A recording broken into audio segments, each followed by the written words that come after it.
درد على الإعلامي معتز مطر في كذبه على العلماء. في هذا المقطع يكذب على الشيخ الفوزان العلامة حفظه الله تعالى، ويقول إنه الشيخ الفوزان منع أداء الصلاة بمكبرات الصوت في السعودية، واتخذ طبعا الكلام النسب للشيخ الفوزان وهو كذاب زي ما حنعرف بعد شوية، لأنه بتر الكلام وغير معناه تماما.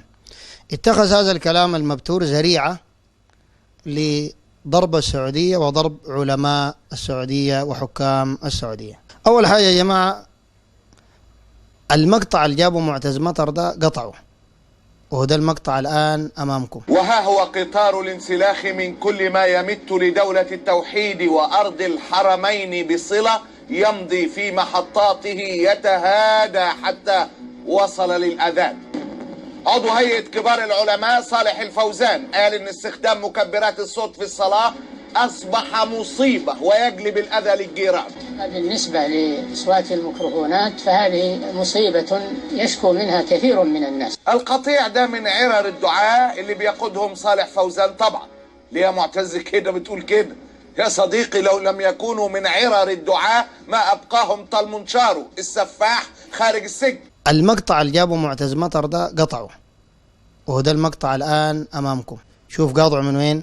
ما جاب سؤال السائل، جاب جزء من جواب العلامة الشيخ الفوزان حفظه الله تعالى. طوالي بدأ إنه مكبرات الصوت وهذه مصيبة وينبغي لأئمة المساجد أن ينتبهوا إلى آخر ما قال في خلاصة ما قال. لكن المقطع أصلا هو ما كده. المقطع موجود في فتاوى رمضان للشيخ العلامة الدكتور الفوزان حفظه الله تعالى بتاريخ 25/9، يعني 25 رمضان، يعني 1435، وكان على القناة السعودية، على شاشة القناة السعودية، لقاء مع الشيخ الفوزان، وهو ده المقطع. تفضل. السؤال الثاني، الميكروفونات، بالنسبة للميكروفونات عندنا هنا، يعني أنا أقيم الليل في البيت في العشر الأواخر، فحقيقة ما نستطيع من صوت الميكروفونات اللي يصلون التهجد يسوون لنا خربطة، والواحد والله ما وصل لمرحلة يعني الروحانية كذا. فيا ريت لو يكون مثلا الأمر يفعل اللي هو عدم تشغيل الميكروفونات الخارجية يعني. طيب، واضح السؤال. يا أخي، الصلاة في المساجد في ليالي رمضان أفضل من الصلاة في البيوت، لأن صلاة التراويح صلاة التهجد شعيرة من شعائر الإسلام تظهر في المساجد وتصلى جماعة في المساجد، فأحسن أنك تشارك مع الناس وتصلي معهم. وإذا صليت في بيتك فلا بأس بذلك، لا سيما العاجز والمريض. وأما بالنسبة لأصوات الميكروفونات فهذه مصيبة يشكو منها كثير من الناس، لأن بعض الأئمة هداهم الله يرفعون صوت المكبر خارج المسجد، والمطلوب أن يكون الصوت داخل المسجد يسمع الحاضرين، ما يسمع الشوارع والبيوت والأسواق ويضج البلد. هذا ليس لها فائدة، بل فيها أذى للبيوت، أذى للمرضى، أذى للذين يصلون في بيوتهم.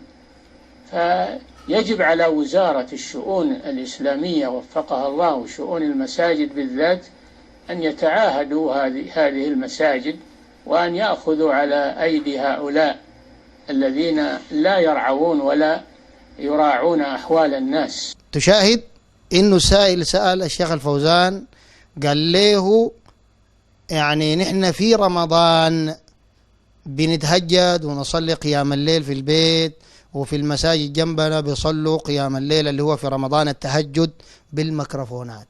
بعد ذاك الشيخ الفوزان جاوب إنه دي بلية أو مصيبة، والمفروض الأئمة يصلوا داخل المسجد ويمنعوا الميكروفونات. في شنو؟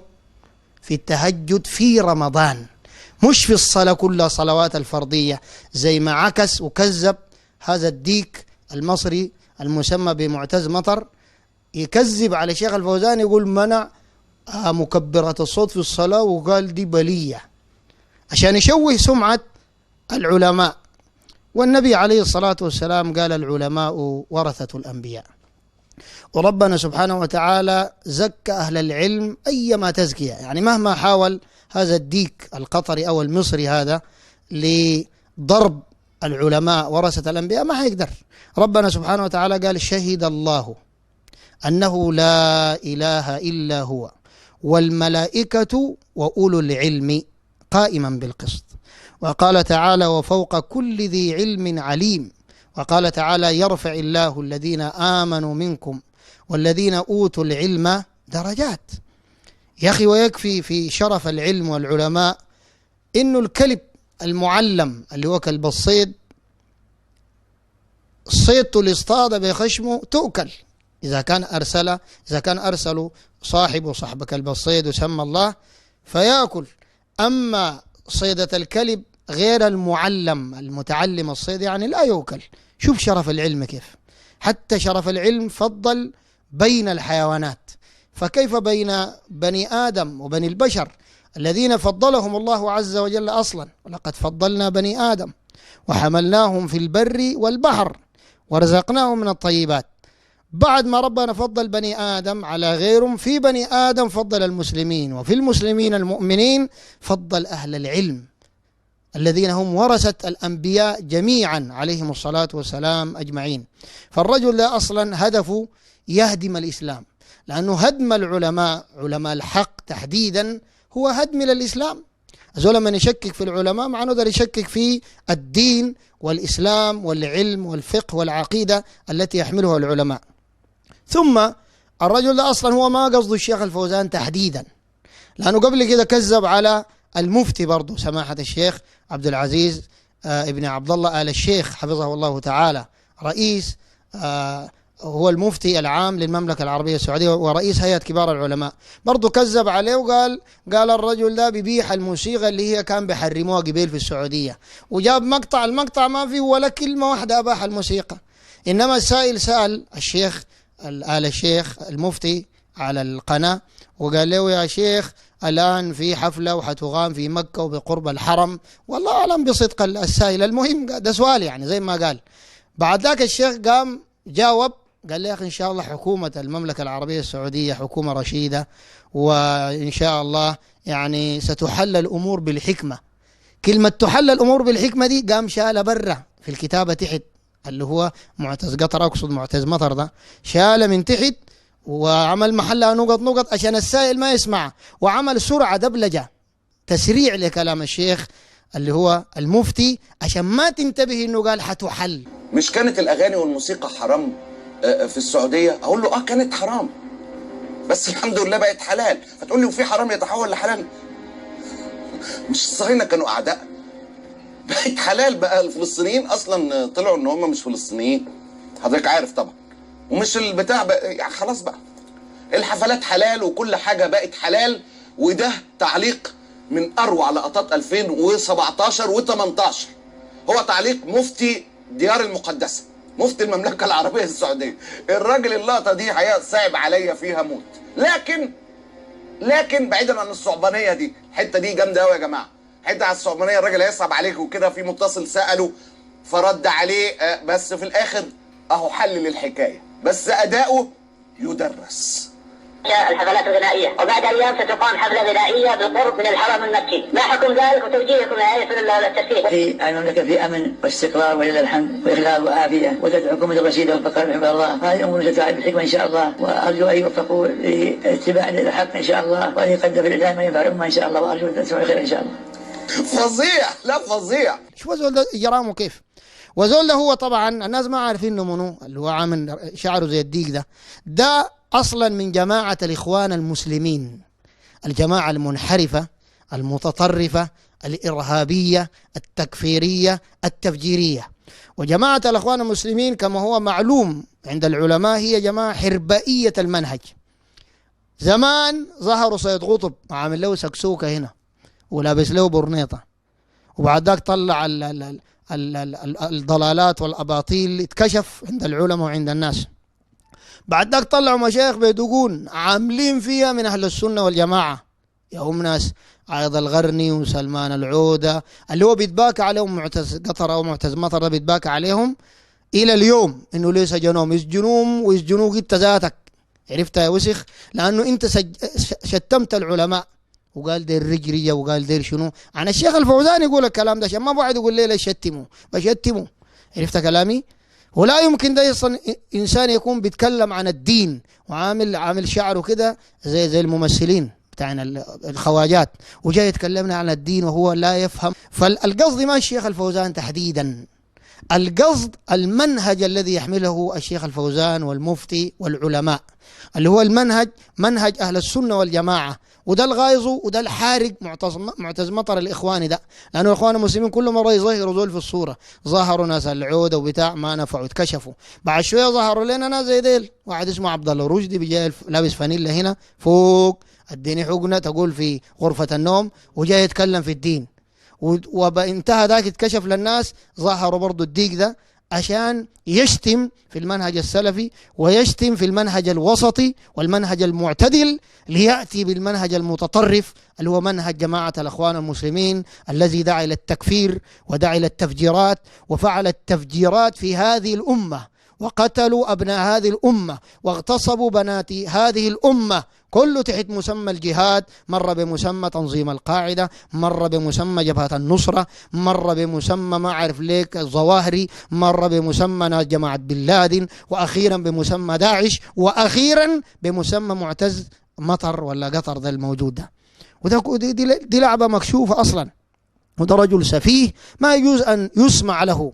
وهو كلامه هذا ومنهجه وعقيدته التي يعتقدها هذه الباطلة يحكم عليها بقول النبي عليه الصلاة والسلام: إن بين يدي الساعة سنوات خداعة يؤتمن فيها الخائن ويخون فيها الأمين ويكذب فيها الصادق ويصدق فيها الكاذب وينطق فيها الرويبضة. قالوا: وما الرويبضة يا رسول الله؟ قال: الرجل التافه، زي معتز مطر ده، الرجل التافه الذي يتكلم في أمور العامة. نمرة 2 من النقاط اللي ركز عليها أنه ضرب بها بالشبهة والكذب زي ما عرفنا الآن بالوثائق أنه كلامه ده مبتور. والغريبة ما لقيت أي أحد في اليوتيوب حسب ما طلعت وبحثت أنه جاب مقطع الشيخ الفوزان كامل. كلهم بيجيبوا مقطوع زي ما قطعوا الكذاب البليد ده. والحمد لله نحن جبنا الآن كامل من مصدره بفضل الله سبحانه وتعالى ومنته علينا، وانكشفت القضية. فالمهم قصده انه يضرب برضه في المملكة العربية السعودية. ونحن والله ما السعودية ما بنعتبر حكام ناس معصومين ولا شعبها ناس معصومين، لأنهم من بني آدم. وقد قال النبي عليه الصلاة والسلام: كل بني آدم خطاء وخير الخطائين التوابون. لكن كمان يا جماعة ربنا أمرنا بأن نذب عن أعراض المسلمين، ده واجب علينا أول شيء. 2 ربنا سبحانه وتعالى أمرنا بأن نشكر الناس، ومن لا يشكر الناس لا يشكر الله، كما قال رسول الله صلى الله عليه وسلم في الحديث الصحيح. والله السعودية حكومة وشعبا في الجملة وناس أصحاب خير، يبنون المساجد، بل يطبعون المصاحف كتاب الله سبحانه وتعالى. الآن ما من بيت وأسرة في العالم، سواء كان مسجد أو بيت لأسرة في العالم أو خلوة لتحفيظ القرآن أو معهد لتعليم القرآن وعلومه، إلا وفيه المصاحف التي طبعتها حكومة المملكة العربية السعودية. وإضافة إلى نشرهم للعقيدة الصحيحة والتوحيد ومحاربة الشرك في بلادهم وفي جميع البلاد الأخرى في جميع العالم، ونشرهم للكتب والمصنفات العلمية لنشر العقيدة الصحيحة ومحاربة العقائد الباطلة كعبادة القبور والاستغاثة بالقبور ودعاء أصحابها والاستعانة بأصحابها والتبرك على أعتابها. كل ده شغال إنه بفضل الله سبحانه وتعالى. إضافة إلى الحج، إلى العمرة الشغالة دي، الحجاج بالملايين يأتون في الموسم الواحد. وشوف دي كم سنة من الليلة من اليوم إلى قديم الزمان، كيف يكرموا الحجاج، كيف يضيفوا الحجاج. أفلا يستحقون الشكر؟ هو الدول اللي بتستضيف كأس العالم الناس بيشكروها، كيف بالدول بهذه الدولة العظيمة التي تستضيف حجاج بيت الله من المسلمين والمسلمات بملايين الأعداد، وكذلك العمرة بعشرات الملايين من أعداد المسلمين والمسلمات من جميع العالم شرقا وغربا شمالا وجنوبا ووسطا، ما يلقوا كلمة ناس يقول لهم شكرا، بس شكرا ساكت، ما يشكرون. وزول اللي بيشكرهم يقول لك والله ده داير حاجة، ما دايرين حاجة، انت داير حاجة يا معتصم، احنا ما دايرين حاجة ولا فاضيين لزول ذاته محتاجين لزول، لكن بنشكرهم جوا عينك لأنه ديل يستحق الشكر يا أخي. يا أخي قريب ده الحوثيين ديل اللي هو الفرحان بهم معتز مطر ده فكوا كم صاروخ تجاه الكعبة. الكعبة دي بيت أبوك يا معتز مطر، دي بيت الله سبحانه وتعالى، فدافعوا عنها وصدوا هذه الصواريخ عن بيت الله سبحانه وتعالى. فده بس الناس ما يقول لهم شكرا، مجرد شكرا يا مستهبل يا مجرم. ودي الآن المقاطع والوثائق تدل على كذب هذا الرجل المسمى بمعتز مطر، وأنا تابعته الرجل ده في جميع محاضراته وفي جميع مقاطعه كلها بلا استثناء، والله الذي لا إله غيره يعتمد على الكذب الصراح والواضح. كل شغله ده كذب، كل شغله ده كذب يا أخي في المقطع كاتب فوق جلد معتز مطر وجلد قال صالح الفوزان وفضيحته مع الأذان، أو كلمة يعني نحوها قريبة من الكلمة دي. تجلد عالم يا مستهبل يا مجرم؟ ده عالم من علماء الأمة سخر حياته كلها لتعليم الناس العقيدة، لكن انت شغل العقيدة والتوحيد ما بيرضيك. عرفت كلامي؟ عشان كده انت زعلان وتقعد تكذب. يا ريت لو جبت كلام بالحق، نحن ما بنقول الشيخ الفوزان ذاته معصوم، لكن لما تكذب عليه وتقطع كلامه يا ما عندك اخلاق يا رمه يا ما عندك ذمه، تقطع كلامه وتنشره للناس. هذا وصلى الله وسلم وبارك على نبينا محمد واله وصحبه.